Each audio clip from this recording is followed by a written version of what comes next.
Hello, everybody. Welcome to our beautiful new music. Did you like it? I'm MM DeVoe, the founder of Pen Parentis, and this, dang it, I never get that right. This is Christina Chu, the author of Beauty and fabulous curator of the Pen Parentis Literary Salons. Yay! So please put your names and stuff in the comments. Tell us where you're watching from. If you are a writer and a parent, please let us know. We would love to know that you are out there. We know you're out there watching us on LinkedIn, watching us on Facebook, watching us on YouTube. And, thanks so much for watching us. And I want to thank the 25 individual donors who donated to come to tonight's reading. Thank you. Thank you. You guys rock. We love you. And here's what you are coming to see. Oh, first of all, I suppose I should say that Pen Parentis is a nonprofit that helps writers stay creative after they have kids. So in that vein, we present to you a whole bunch of writers that have kids to inspire you. So Christina, let's pull them up so we can meet them, and then we'll talk more. We have Nicole Haroutunian. She's the author of the novel and stories Choose This Now, named one of the best story collections of the year by Electric Literature, and the story collection Speed Dreaming. Hello, Nicole. Thank you for being here. I feel like I'm like K-popping or something like, oh yeah, love. Our next reader is Evan Dalton-Smith. He's the author of Looking for Andy Griffith, A Father's Journey, which won the Southeastern Library Association Award. Congratulations. Hello, Evan. Ooh, Evan. Yay! And our last reader, actually our first reader, is Xavier Trevino. His essays appear in journals and anthologies, including Alien Nation, 36 True Tales of Immigration, Gratitude, True Stories of Grit, Growth, and Grace, and Yale University's Creative Arts Journal, The Perch. Everyone, welcome Xavier. Hello. Yay. So we're very, very excited to have these three authors with us tonight. And I have to take a little moment to thank our sponsors. So our amazing sponsors for tonight are the DeGroat Foundation and NYSCA, the New York Council on the Arts. We are very grateful to them for their support and for supporting writers that have kids. Also, you should all know that April 17th is coming up, and that is the deadline for our fellowship. So if you have a child that is under 10, who will continue to be under 10 through November, then you are eligible. It is a Pen Parentis Writing Fellowship for new parents. The winner gets $2,000. They get to read at the salons. They get published internationally, and they get a year of mentorship. And it's actually a really life-changing experience. There are lots of the video clips of our previous winners talking about how much it changed their lives. In fact, I was just talking to Taylor Hobbs, who was 2 years ago winner, and she took her little tiny story. All of these stories are under 1,000 words because we want new parents to be able to write something new. That's the point, is to incentivize new writing. She took her little story and has made it a novel, and it got bought, and it is coming out. So it is like life-changing, really amazing. She has an agent now. Like, that's very cool. So that is the big thing. And then also I wanted to give a quick shout out to anybody who came to AWP and came to our glow stick party. Thank you so much for coming, because we had a really fun time ourselves. So that's the, secret. Hey. If you are out there in viewerland, please write your name in the comments and tell us where you're from. We're really curious to know who's out there watching us tonight. And we can't know unless you tell us. So type it in. Sign in to YouTube, Facebook, or LinkedIn, and just let us know. So that is all of my bookkeeping, blah, blah, blah. Back to Christina and the actual artistic portion of tonight's event. Hello, everyone. So this theme for tonight is obsessions, addictions, compulsions, and I think it's going to be really fun to talk about these kinds of issues. I have so many questions already. So let's get started with our first reader. Xavier Trevino was born in Mexico. He came to New York as a child of 2 in the early 1950s. After a chaotic life, which included dropping out of the prestigious Pratt Institute, he had a short stint in the U.S. Army. After a period of being homeless, Trevino got clean in 2001. He then started looking at writing as a career and started taking writing. He's also an experienced storyteller, winning the Moth and placing second in the Grand Slams more than once. His essays appear in journals and anthologies such as Alien Nation, 36 True Tales of Immigration, Gratitude, True Sources, True Stories of Grit, Growth and Grace, Psychoanalytic Perspectives, and Yale University's creative arts journal, The Perch. He's just completed his memoir, The Stories I Told Myself, which is a deeply moving, inspirational memoir about his experience with addiction. Everyone, please welcome Xavier Trevino.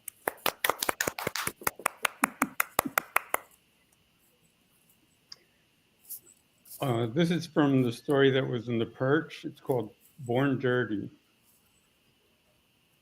Xavier, she said, nudging me with her hand. Right away, I knew it was bad news. Kate never called me by my first name unless she was mad. We had something serious to discuss. I opened my eyes without turning over and waited. I saw the time on the digital clock beside the bed. It was 4:57 a.m. Hey, she said, shaking me harder. I think it's time. I was going to say something funny like time for what, but thought the better of it. How do you know? I croaked, hoarse with my first words of the day. My water broke, she said. I had no idea what that meant, not having paid much attention in the Lamaze classes. What does that mean? I asked. It means I have to go to the hospital, asshole, he shouted. Kate wasn't much of a shouter, so this was serious. Okay, okay, I said, making a move to get up. Right now? Should I call an ambulance? No, I mean yes, right now, but call Gary, not an ambulance. Gary was a friend of ours, a British jazz saxophonist. He was also a fellow heroin addict. Gary had magnanimously promised to drive Kate to the hospital when the time came. No worries, mate. Gary always called me mate. I'll take it to the hospital when the time comes. We lived in Brooklyn. Gary and his wife Ellie had an apartment on the Lower East Side of Manhattan. I dialed Gary's number. After a few rings, he picked up and mumbled hello. By now, my adrenaline had kicked in and I started talking fast. Gary, it's time. What? Jesus, mate, do you have any idea what time it is? Her water broke. We have to go to the hospital. I was on the verge of hysteria. Oh, Christ. Okay, calm down, mate. Give me a half hour or so. I'll come get you. I threw on some clothes and then went out onto the street to wait. I couldn't bear to be inside with Kate anymore. She was dressed and ready to go, but her face was pale and sweaty, and she kept running in and out of the bathroom. For some reason, we didn't have any drugs in the house. The best I could do was smoke. I paced, smoking one cigarette after the other, wondering where the hell Gary was. My stomach churned with more than hunger. It was the deep clutch of raw fear, uncertainty, the thought of what might happen if this were to go horribly wrong. All I could think of was that this kid was going to be born deformed or damaged, and it would be my fault, and I would pay for it in some way. Retribution from God was just a phone call away. Flicking what must have been my 10th Salem into the gutter, I thought about how absurd our life was. Kate and I met in art school in the mid 70s, more than 10 years before, when we were in our early 20s. She was a red haired wasp, a painter majoring in fine arts, and I was a poor Mexican immigrant studying film on scholarship. We bonded over punk music and drugs and thought getting married was a wonderful idea. Having a child was the furthest thing from our thoughts. But just 9 months ago, the nurse who medicated us at our methadone program had pushed an envelope across the counter to Kate. This is for you, she said. What is it? Kate asked, visibly rattled. I don't know, a test result, I guess. Kate took the envelope but didn't open it. We got medicated, then walked out onto the sunshine of Manhattan's Chinatown. She stared at the envelope in her hand like it was poison, then thrust it to me. Here, you open it. It's got your name on it, I said. Please, she pleaded with genuine terror. AIDS was killing IV drug users at an alarming rate. That's what we were both terrified of. I took the envelope and tore it open. There was one sentence typed on it. Well, what does it say? Kate asked. It says, client is pregnant. Kate looked stunned. She took the letter from my hand and stared at it as we started walking to the subway. I was stunned too. I didn't think I was fit to be a father. The question immediately formed in my head and sprang from my lips. So, what do you think we should do? She turned to me and, with a fierce determination that sent me mentally scurrying, said, I'm having this baby. Mm. And I'm going to stop there. Thank Wow. you so much. Wow. So that must have been a real treat. When you found out you were on the methadone, was that safe for her to be on the methadone and be pregnant, or what happened with that? That was safe, but it wasn't safe to be using heroin at the same time. Uh, So Wow. he was taken away from us. Oh, So it was that's part of the story. you'll have to buy the book. You'll have to You wow. have to buy the book. find out what happened. That's crazy. Yeah. So that's the story that was in the Perch. I'll hold up the Perch. This is the Yale, and the rest of the story is in there. But that's going to be in the book. Good, Amazing. good. Okay. Thank you. Wow. We will come That's a back good to this. sales pitch for that book. What? That's a good sales pitch for that book. Right? We all want to know. Exactly. We all want to know. Mhm. Actually, I have read segments of Xavier's book, and it's a dark, dark topic, but he is hilarious. I don't know how he does it. I cannot stop laughing. Who knows? I don't know how he does it, but it's amazing writing. So he is in the process of selling his book and looking for an agent. So if anyone has any tips out there, reach out to Xavier. Okay, thank you so much, Xavier. We'll come back to you. So our next reader is Nicole Haroutunian. She's the author of the novel and stories Choose This Now, named one of the best story collections of the year by Electric Literature, and the story collection Speed Dreaming. Her work has appeared in The Rumpus Story, the Georgia Review, and elsewhere. She hosts and programs the reading series Storytime for caregivers at the Astoria Bookshop, works in museum education, and lives with her family in Woodside, Queens in New York City. Everyone, please welcome Nicole Haroutunian. Yay! Thanks for having me. So nice to be here. Here's my book. So it's a Ooh, I novel. love it. Thanks. Beautiful. Because it's a novel and stories, I can read from pretty close to the end without a ton of setup. But this actually does sort of contain a spoiler for the book. So get ready. And it's about the central obsession in the book, which is why I picked it. I'd always said I'd rather die than leave Brooklyn again, but then Barry didn't get into our zoned public school for kindergarten. The school right down the block, the one that touted itself as the heart of our neighborhood. The only one we ranked on our application after reading a very convincing article forwarded by Talene regarding race, privilege, resources, and schooling. I didn't even know it was possible to be shut out of your own zoned public school in New York City, but it is. Overcrowding. I stared at the letter for a long time, the one letting us know where she'd been assigned, and felt the rejection harder than almost any in my life. More than a rejection, it was like an ejection from the city. The idea of hauling my 5-year-old 40 minutes in either direction to go to a random school, that's what tipped me. I didn't say I'd move, but I said I'd go to a few open houses, a few kindergarten tours. It was what Mark always wanted, and it seemed like all signs were pointing to the exit.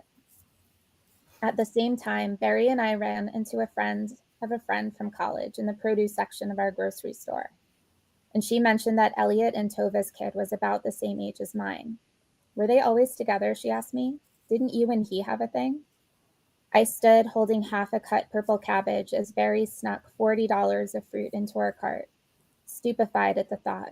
Were they always together? Did that explain everything? Did they have a 5-year-old too? I told her I didn't know. I didn't know the answer to any of that.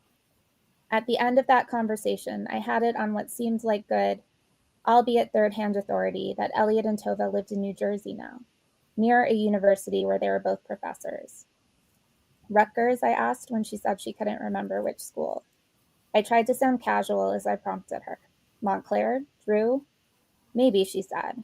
I figured that we'd want to live near a college too. I asked Mark. That would be a good idea, right? I made a list of towns. At the first school information session, seated at tiny chairs around tiny tables, colorful construction paper art decking the walls, alphabet runners lighting the whiteboard, I'd felt short of breath and had a burning need to stretch my legs. None of these parents' faces were known quantities. None of them seemed like people I'd want to know. I raised my hand to ask the staff presenting at the open house why they thought assigning homework to 5-year-olds made developmental sense, and to challenge the lack of diversity in the books crammed into the little red bin on the table. After, Mark said, "You sure know a lot about kindergarten, huh?" Tova and Elliot were at the third open house. It was still a coincidence that they were there in this particular set of tiny chairs on this particular day, but I hadn't been able to stop myself. I'd Googled them. Of course, neither of them was on social media, but I found where they taught, and then in the bio beneath a poem Tova had published was the name of the town in which they lived. It was just like Tova to publish a poem, a beautiful one, when she didn't even write poetry. My surprise was genuine when I spotted them, despite having gone to life-altering lengths to orchestrate the sighting.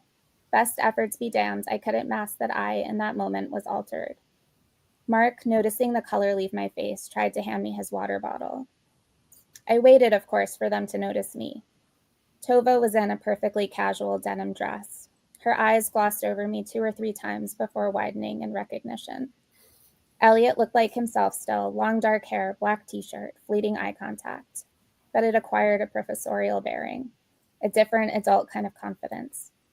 Encircling him in a perfunctory hug, I was surprised to feel my arms around a man.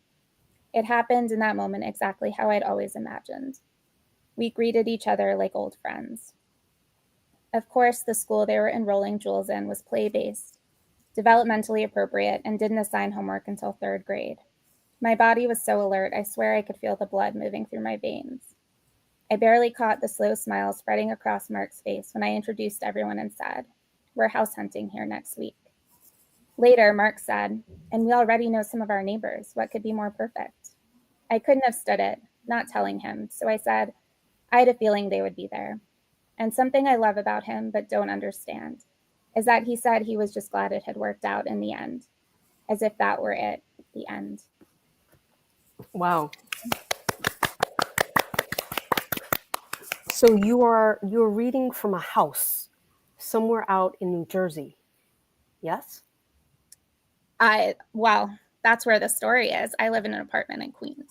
Okay, because I was like, oh my God, I really hope this is fiction, because I lived out in the suburbs and I hate it. So anyway, I'm really happy that you wrote that story, because I really, really get it. I get it. I lived out in the suburbs, and it was actually kind of a lonely place. Yeah, I would never do it. But yes, I love that. So, so how did you come up with the idea to write that story? And has that story kind of turned into something bigger? Yeah. This book, the sort of spine of this book, originally was one short story that was in 3 sections. Halloween in 1999, 2006, and 2013. And it was just the one story. But then as I kept writing, I kind of broke it apart into 3 separate stories and spaced them throughout the book. And what I was just reading is the 2013 part. So it's sort of like the culmination of what started at the very beginning, this like interrupted moment between her and this person, Elliot. And she's been sort of trying to finish that moment for the whole course of the book until she stalks him all the way to his suburb in New Jersey and moves her family there to live and go to the same school as his kid. Yeah, I think, like, in terms of structure, by doing that, how did you figure out that structure? Oh my gosh, through like more than 2 years of revision. Oh. Wow. What were some other structures that you discarded? Well, it used to be a little bit more separate. It was always like a linked story collection. But when I started working with my editor at Noemi Press, John Darcy, he said either this needs to be more separate or you need to kind of unify it more. So either it's a story collection or it's a novel. Like commit. So he was like, either way, I support it. So I took another look and I came back and I was like, okay, I think it's a novel. And he said, that's right. So it's a novel and story. So each chapter does still totally stand on its own. But taken together, they do kind of form this arc.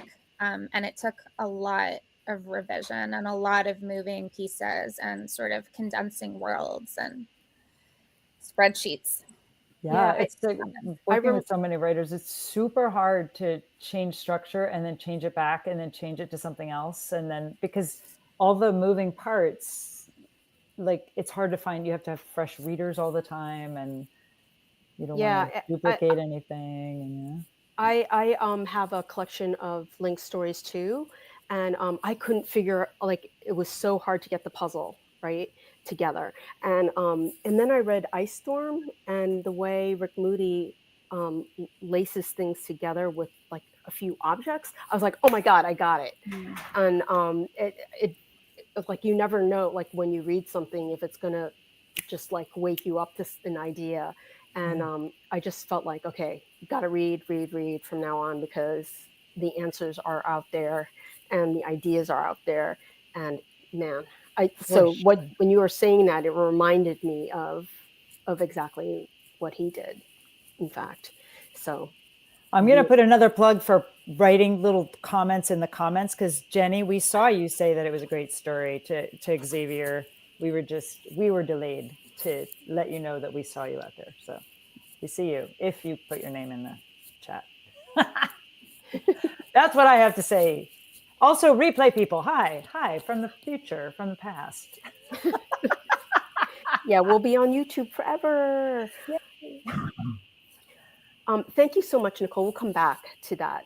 I love the idea of this obsession, like stalking idea. I love it. Okay, our final reader, Evan Dalton-Smith, is the author of Looking for Andy Griffith, A Father's Journey, which won the Southeastern Library Association Award. He has published poetry and essays in Slate, Paris Review, Plowshares, The Washington Post, The LA Times, the LA Review of Books, and elsewhere. A native of North Carolina, Evan Dalton-Smith attended North Carolina's public schools and university, then moved to New York City, where he lived on the Lower East Side of Manhattan for the better part of 2 decades, working on the fringes of the publishing industry and raising a family. Evan now lives on the North Shore of Massachusetts in the prehistoric town of Ipswich and serves on the town's cultural council. Everyone, please welcome Evan Dalton-Smith. I see now that you can see my vacuum cleaner behind me, so that's. But, thanks for asking me to read. This is my book. It's a cultural biography of around the Andy Griffith Show, and also about Andy Griffith, but it's also about me. So it's an odd kind of construction, hybridization. So I'm just going to read it. I'm going to jump right in at the end of the chapter. So I was moving from talking about an interview between Andy Griffith and his first wife, Barbara, with Edward R. Murrow. And then this is where it picks up. In Mayberry, Thelma Lou didn't put a cigarette out on Barney's arm like my girlfriend did to me. Andy Taylor wasn't embittered or slump-shouldered after a lifetime of ridicule by those with more social status. Still, Mayberry was a believable universe without these things. Tools of television helped make this true. Camera angles, lighting, a disciplined laugh track, extras so far in the background they're almost invisible, along with other aspects. But there's one thing about the story that has not been discussed. and is the thing that gives it gravitas and why I and others watched. Opie's mother is dead, unaccountably, before the show begins. It's what sets the fiction in motion. Aunt Bee arrives to keep Opie from growing up wild and sullen, to keep the home from falling apart. The show offers humor to contend with a constant state of grief. In 1963, Andy Griffith appeared on Bob Hope's NBC comedy special, invited to lampoon the Andy Griffith Show. In the 10-minute sketch, Hope, as the nation's mafia boss, arrives in Mayberry to create an alibi for a high-profile murder. Hope brings with him a parade of violence, sex, extortion, racketeering, and ill-gotten riches. In the end, all the players, including Andy, are piled dead on the floor, shot in a battle of rival gangs. After a beat, Andy slowly rises, grabs his fishing rod, and makes for the door. Bob Hope lifts his head. Hey, Andy, wait a minute. You're supposed to be dead. Where you going? Andy answers, fishing. On my show, we always have a happy ending. The small town where I grew up in North Carolina was not so unlike Andy Griffith's hometown of Mount Airy. It was a dry county. Churches were prominent. We had a sole high school that the community rallied around.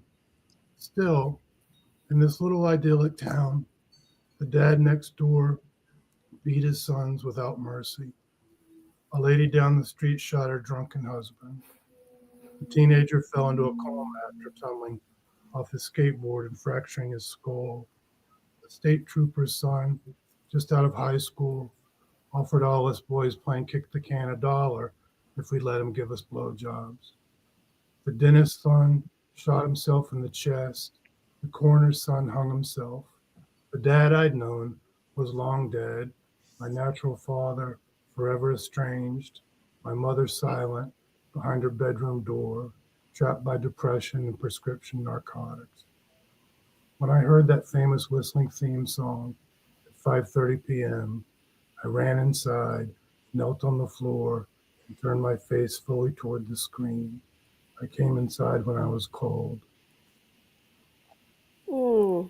Thank you. Stark contrast between Andy Griffith's southern town and yours. Well, yeah, the reality that Andy Griffith grew up with was different than what he presented. That was part of my story. Oh. That he was a poor kid and he was bullied, and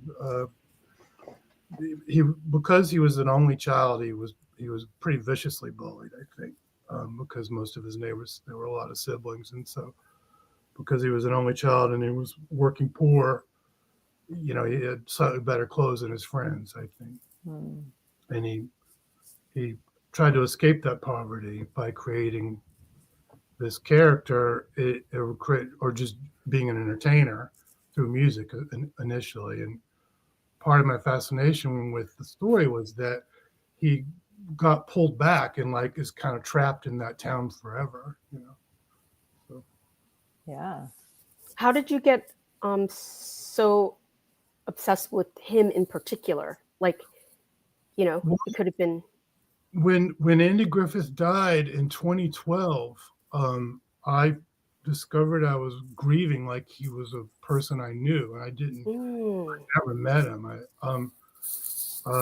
He's a character on television, and I noticed that other people were having the same experience, and then I just kind of was diving into that, and I pitched an essay to the LA Review of Books. Evan Allgood and Tom Lutz very kindly accepted the pitch and helped me over a period of many months develop it. So that was my initial investigation, was into my own grief, and And so I was, and then I became really interested in all the machinations behind the show, that they were creating this kind of classless utopia, that it was like, it came out of his career, came out of the folk revival, which in itself is a kind of reaction to the post-war jet age. So all these things tumbling around. So it gave me a lot of material to work with. It's really interesting. I feel like a lot of latchkey kids were raised by Andy Griffith as a sort of substitute father figure that, you know, is just Absolutely. I spoke with a lot of those people. The book is a pretty thin book. I have volumes of information I didn't put in it. If anyone wants to make a documentary, I want to just really call out, just for all of you. Sandell Moore says, "I love these authors and these stories. A beautiful way to spend this hour." So thank you guys. You for guys sharing are your awesome. Stories. And now let's talk about all the stuff. What's it? Go ahead, Christina. Oh, I was just going to say that what I love about this theme, like compulsions and obsessions, is that there's an inherent like plot. It works for the plot. It drives it, right? Like you just know there's going to be traction right away. Did you know when you were thinking of the story that this would be part of it? Like, were you thinking consciously of the plot and how this would work? is this for me? All of Either. Well, All of you. Well, I don't want to have a conversation, but I'll just, since I was just to follow what I was just saying. Yeah, it became more and more of myself became put in the story. So it was not what I intended to begin with at all. And, was it started? Did you start it as a sort of nonfiction piece about yeah, Andy Griffith show, and then you got woven into it somehow? Well, yeah, originally there was a little bit of a memoir component, and but because I'm from North Carolina and my parents were from the town Andy was from, and but it became much more about my life and my struggles to build a life for myself in New England so I could be with my children. I assume a lot of people come up after you and tell you their relationship to Andy Griffith after. Do you get a lot of that? A writer, a well-known screenwriter, pulled me aside at a fundraiser I was at, and he was like, "I was raised by the Andy Griffith show. He heard I was writing about it," and he was like, I had my parents were checked out. It was an abusive home, and everything I know about being an adult is from watching the Andy Griffith show. And this writer has written movies that like Tom Hanks has starred in, showing people what it is to be an adult, or a personal character. I don't, not to be preachy about it, but I thought that was an interesting influence. That is a very interesting question in a grander scheme of like talking about philosophy and like what is entertainment for, what are books for, what is life for, what are movies, TV. I mean, it's interesting. My son was last night we were looking for something to watch that wasn't going to be sex, blood, like over the top, like crazy violent. We just needed to relax and just relax. And it was interesting that we ended up having to go back and into history because we couldn't find anything that was like current, or at least the algorithm that we had been watching these movies, like the algorithm that was being fed to us was like more of what you already had. Like, it's kind of interesting. In my house, we watch Bob's Burgers. Nicole, how about you? How do you feel about how it drives your plot? Yeah. When I was thinking about this theme, I was like, I don't write about addiction. I don't know what I'm going to say. And I don't know if there's compulsion, or I guess there's obsession. And my book came out a little over a year ago, but I feel like it was just thinking about this topic where I was like identifying what the obsession is that drives it.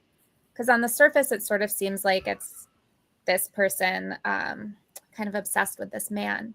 But I think that it's not. I really had to like talk this out to figure out what I was going to talk about. And I think what it is her obsession that kind of drives at least her part of the book. There's two characters that we kind of go back and forth between, is you know, she was really kind of obsessed with this man in college, and she thought it was unrequited.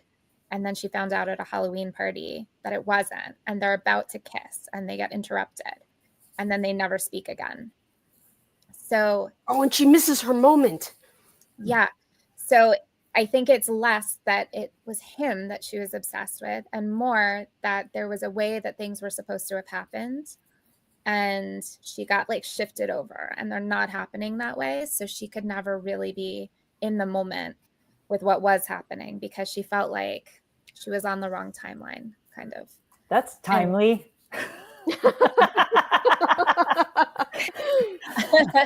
So I think it was that obsession that was sort of driving her in the book. Just sort of this, like, trying to get back to this moment that she felt like had gone awry, or just like thinking about it, obsessing over it. And that does kind of propel her part of the plot. Yeah, that moment when she puts her hands around, like, something about that was like, uh-oh. I know. We're going to go there.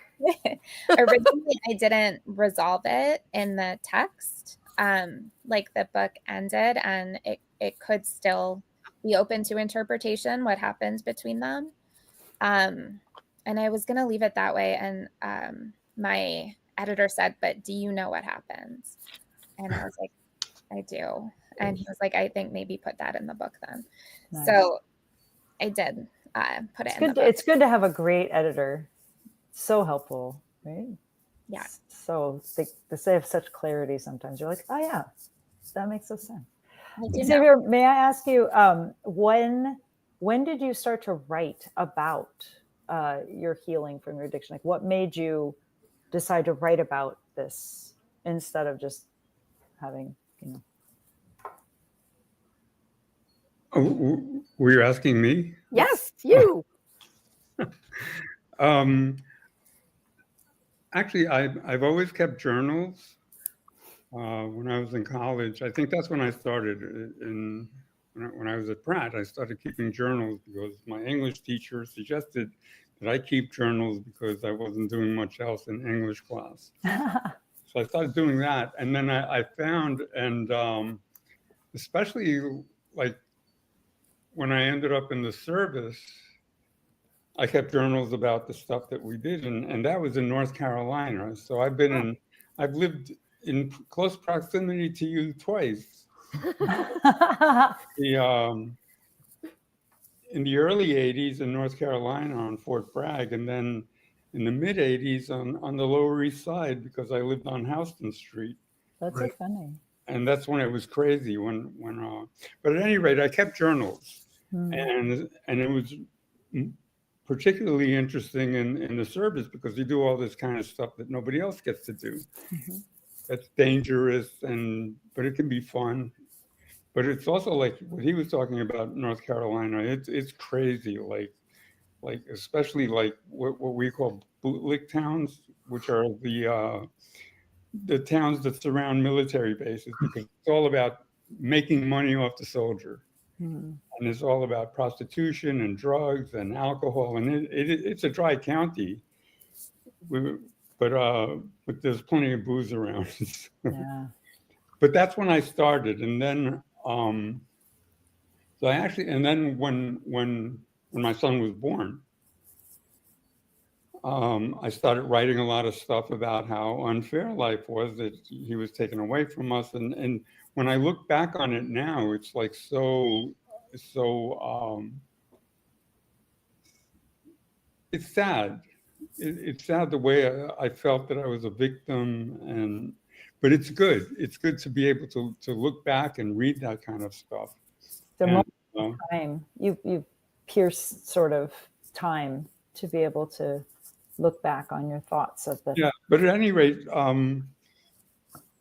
just doing that and looking back on it, I showed it to a few people, and they were like, "Wow, you ought to write a book. You have all these stories, and it's interesting, and the way you write about it is interesting." So, and especially my wife, she's also a writer.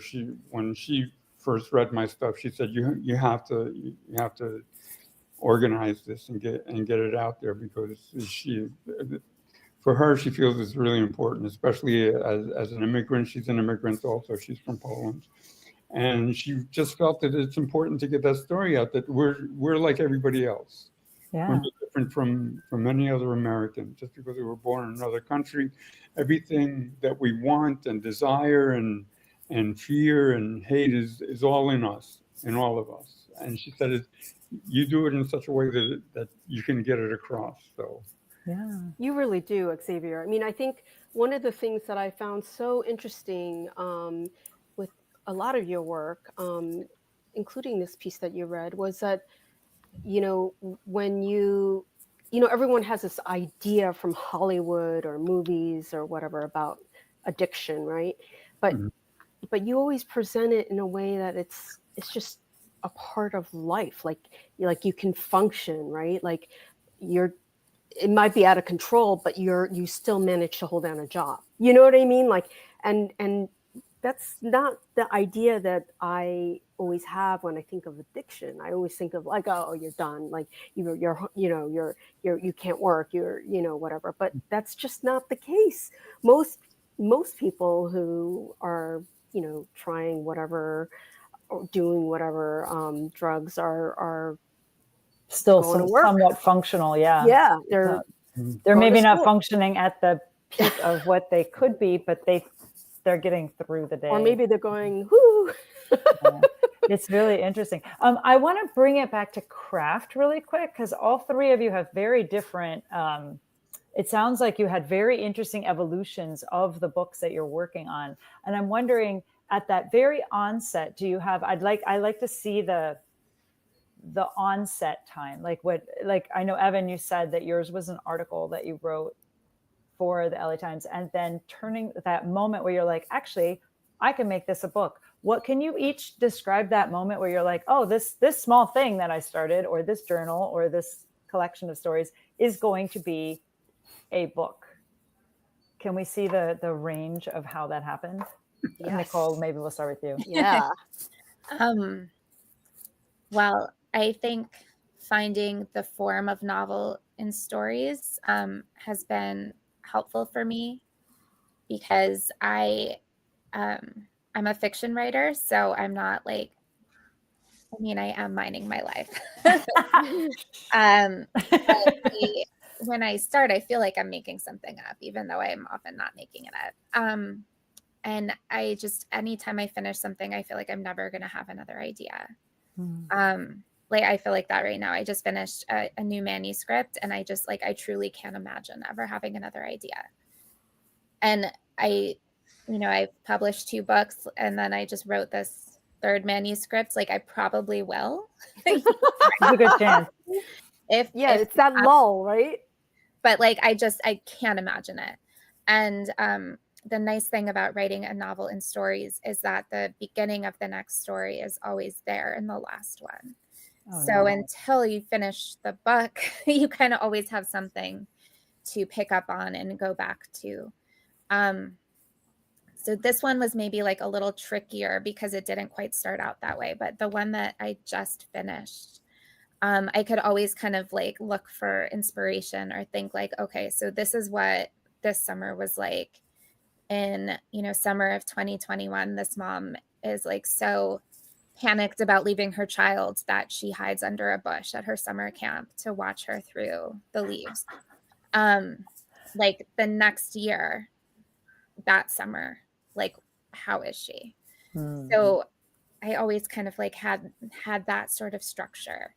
Or something that I do in the new manuscript is she tells a story and you think it's one way, and then maybe 2 stories later, she's like, actually, it didn't really end that way. So that's kind of how that evolved, and how I kind of imagine going forward from here is always just sort of looking back at what I have already done to kind of move forward until I can't anymore. And then the book is over. Oh, nice. How did you decide you'd have an unreliable narrator? Like to be going one way and then all of a sudden, you turn. I don't know if I decided. I think that sometimes I'll be writing something and it's not working. And I'll just like be sitting there staring at it and trying to figure out like, how can I bring this back around? How can I make it tighter? How can I like give some resonance with something? And in revision usually is when I'll be like, oh, maybe it's more interesting if we find out that she had lied about that. Usually I'm not thinking that when I start. It's like I have to sort of write a lot of bad, a lot of uninteresting things to get there. How many drafts? So many. It's good though. Yeah, and usually I'm like working into it, so there's no sort of end and no beginning to the drafts. It's just a sort of an ongoing, years-long process. Amazing. Xavier, when did you choose to go ahead and publish? Like, when did you decide to make all this public? Because it's a journal, it's private, it's your story, and then you decided that it's going to be a bigger thing for more people. I don't know, but well, my wife has a lot to do with it, because she just said this is good enough, and then for me, I read a lot. I read a lot. I stopped reading for a while when I started writing because I tend to copy people's styles, and so many books that I read, I was like, I can do this. I could probably do better than this. There's nothing like a bad writer to inspire you. Like, oh, yeah, I can do better than that. I can do better than this. And so then when I met her and she read the stuff, she said, you really need to. I mean, she thought it was important for different reasons. Like for me, it's about. It's about just showing that I can do it and proving it to myself, and in the end, it's about entertainment. Because when I was a kid, and Evan was talking about Andy Griffith and the show and all that, I remember I would we'd go to school the next day and talk about what we watched on TV, and for some kids that missed the show, I was able to recount the whole show for them with most of the dialogue. Of course, I added some of my own dialogue, but it's something like I realize I'm a storyteller at some point. Okay, and if I can tell stories, I can write. It's as simple as that. Nice. Yeah, you can write them down. Yeah, that's very cool. Evan, how about you? I lost my train of thought a little bit. I'm not sure what the question was anymore. So after you wrote the article, and then it was well received, and then you're like, I'm going to make a whole book out of this. Like, show us the threads. Thread that thread for us. Right. Thank you. I realized I misspoke, and the editor was Evan Kinley. Not, I think I said Evan Allgood, who's another writer, but I feel like at that time I had just decided to get up the nerve to start freelance writing, to give myself permission. I had written a lot of poetry, and journalism was not something I was terribly interested in. And then I think just because of reading more widely across a lot of journals, I saw this great like long form magazine writing at that time was really, I feel like, at a high point around 2011, 12, and like long reads was existing and all that. Yeah, but narrative. Anyway, there were all these magazines that had all these long. So basis. It was a very long story for the book. My book, again, it was sold 10 years before it was published. So it was a long story. Wow. We could do a whole nother conversation just about that. Some of it was just me being, my life blew up in New York, and I was trying to rebuild, trying to start a life in New England, and just having in my mid 40s, and having a very difficult time of it. And so you're in survival mode, and you basically can't form new thoughts That's right. when you're surviving. So yeah, I wrote, but I very happily, my agent at the time had very kindly took the book on and sold it to UNC Press, who was wonderful and very patient. But I turned the book in about 5 or 6 years after Wow. deadline. That's amazing. And then the pandemic delayed it further. So I turned it in 2021, and it came out in 2024. Yeah. I sold it in 2014. The essay came out in 2013. The day the essay was published, the editor contacted me that eventually bought it.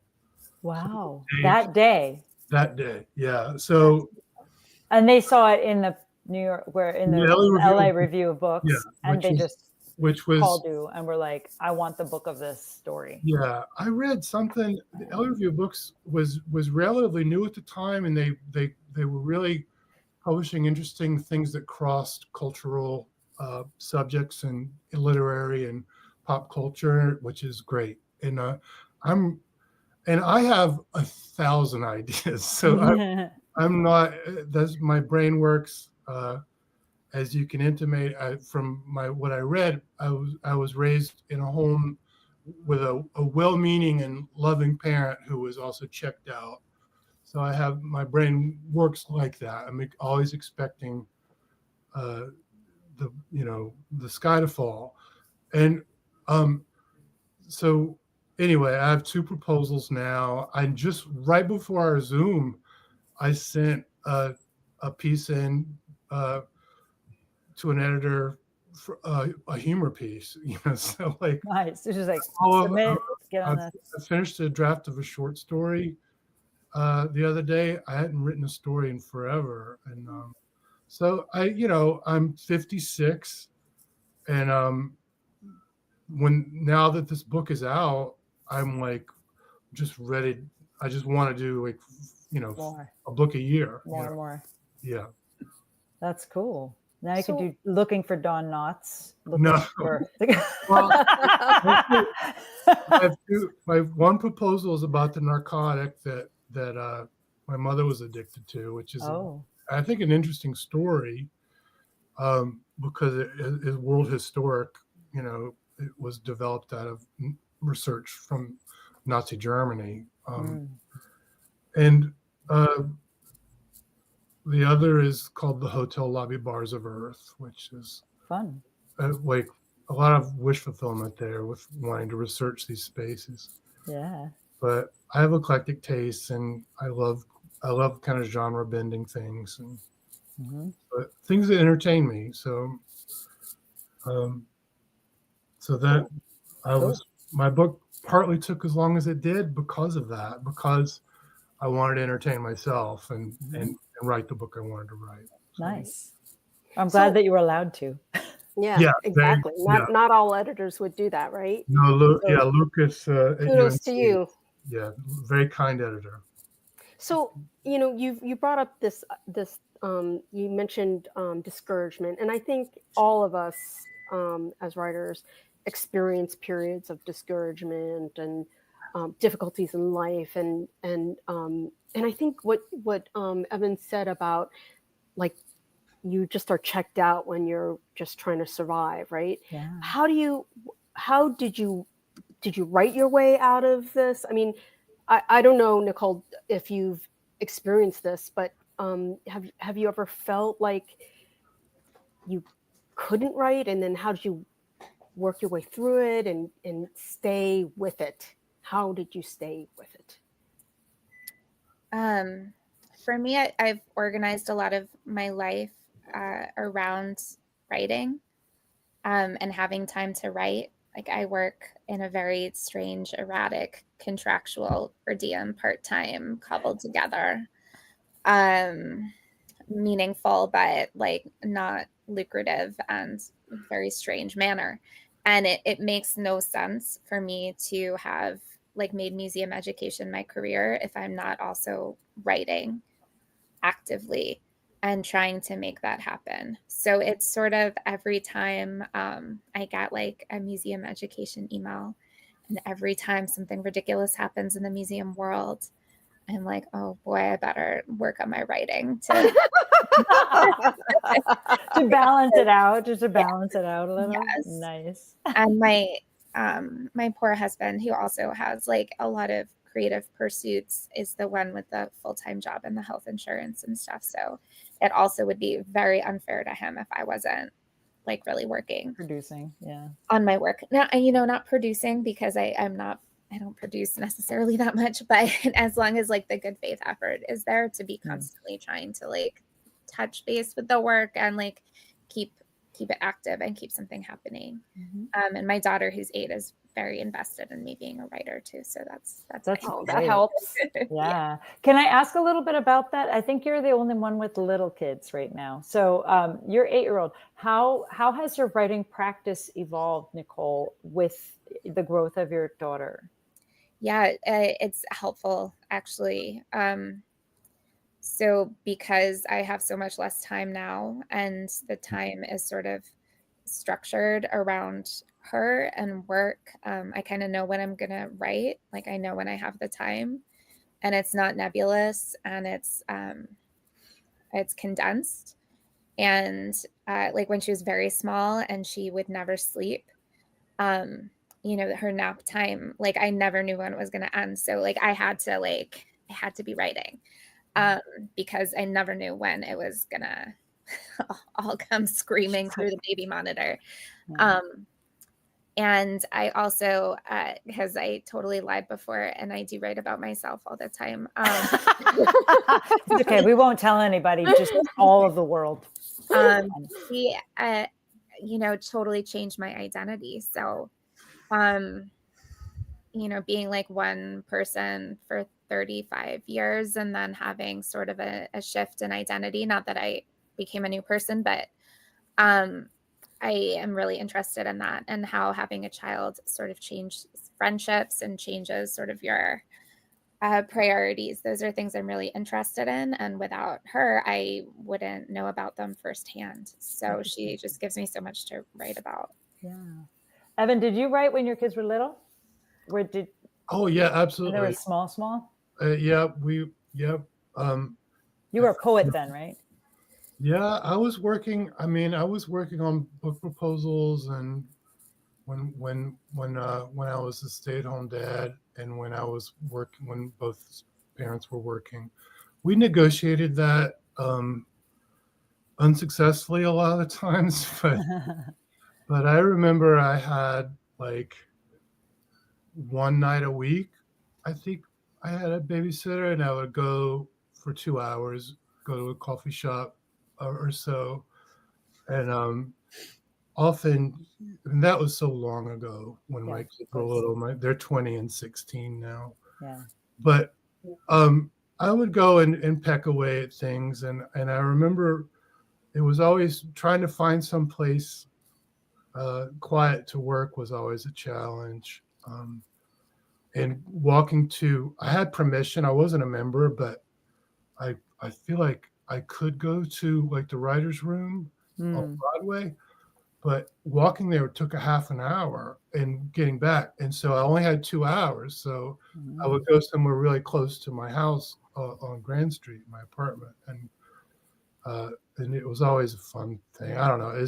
I'm nostalgic for that time now, but yeah, but over the course of time, and this is part of the narrative in my book, like, I mean, my kids were older, and I was a divorced parent by then, and not always with them, but I was working 4 jobs at one point. It's a lot. And for 3 years during my son moved in with me for high school, so 10th, 11th, and 12th grade, he was with me full time, and then that first year of the pandemic, my daughter just went back and forth for like a week at a time, or whatever, because she was 100% remote. So, so I learned to just write on my phone at the drop of a hat. Like, oh, that's clever. Yeah. And it was kind of awesome because you can dick around on your phone, and if anyone hassles you about it, it's like I'm working on something. That's right. Nobody knows what you're working on. It could be anything. Xavier, did you have small child with you at all while you were writing, or was that not part of it? I only have one. He just turned 37. An established parent. That's good. I didn't do much writing when he was born. All right. I hate to cut this conversation short, but we are actually at the end of our hour, and I'm really intrigued by everybody's journey through all of these different means into this topic of addiction, compulsion, and obsession. It's been great. Christina, who are we up for next month, May? Well, first, I just want to say thank you to our authors tonight. This was really, really incredible. And I have the list here, and it's not showing up. We have our season closer, everyone, and it is so darn amazing. Here it is. Our season closer is Susanna Sonnenberg, Annie Wilcoxon Wenstrup. Her book just came out, and Wanda Morris. So everyone, please come back on May 13th for that salon.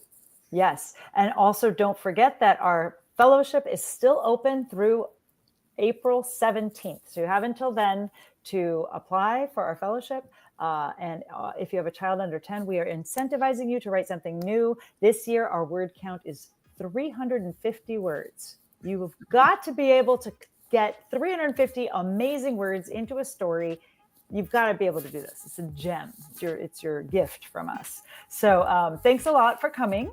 We really appreciate it. And we hope that you have a good night and write really well. So thanks from Pen Parentis.